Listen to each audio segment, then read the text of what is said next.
So let's start with the beginning of the recent events. Shabbat morning, Yom Tov, Simchat Torah, the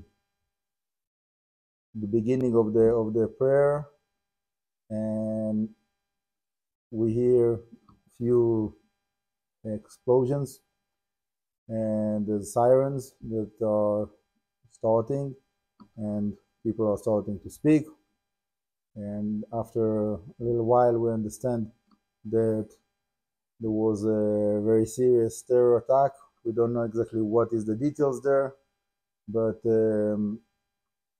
we decided, the whole congregation went below the synagogue where I'm sitting. There's a hall that is, it's not a real bomb shelter, but it is more protected from this level of the synagogue.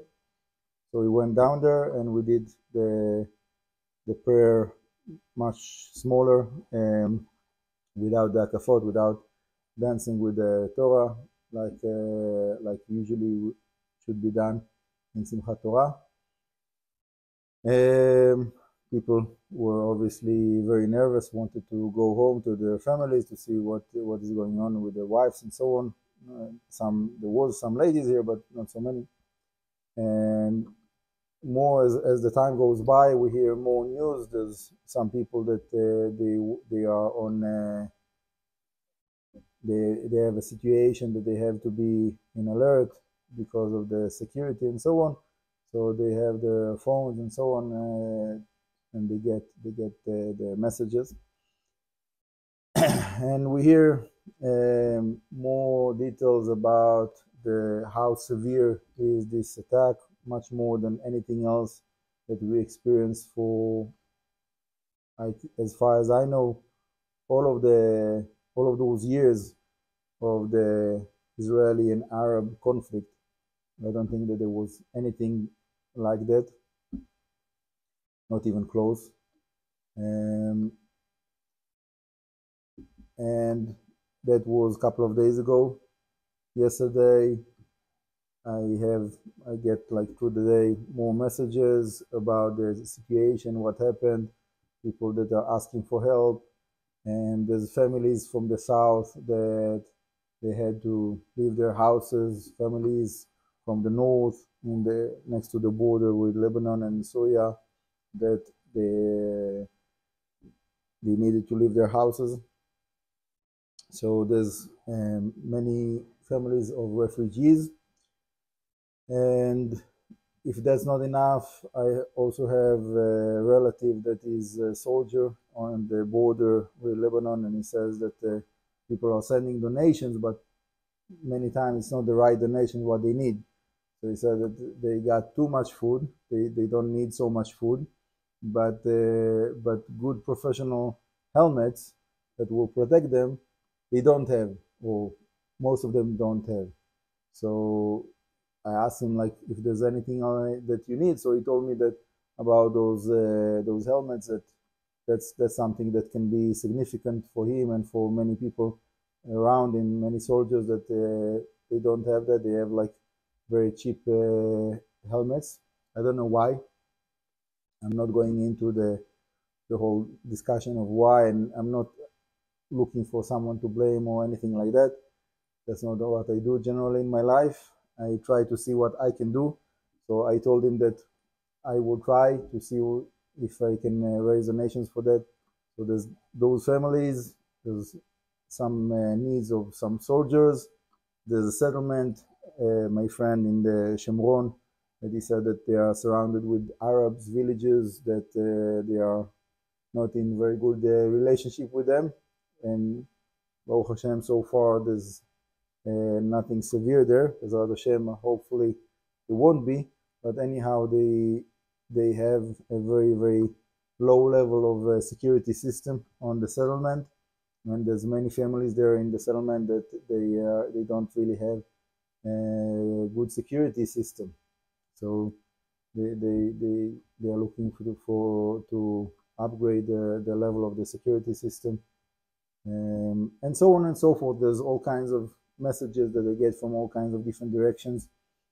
and I'm trying to help as much as I can. I have a family, and more than a family, that are staying by me in my house, and I'm happy to be able to give them food and shelter.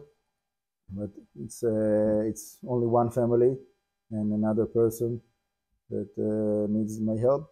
But the resources, that whatever it is that I can raise, so I have more what to give to people that are approaching me and asking me for help.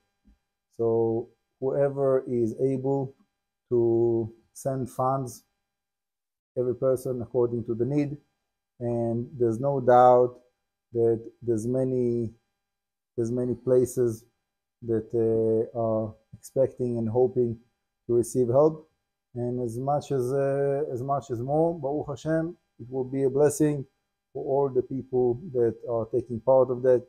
And even if you feel that you cannot help financially, you can for sure share this video and the request and the link with other people that might be able to help. I know that many people have a certain question in their head of why is it needed, because there's big organizations that are doing those things, but I don't know about those big organizations.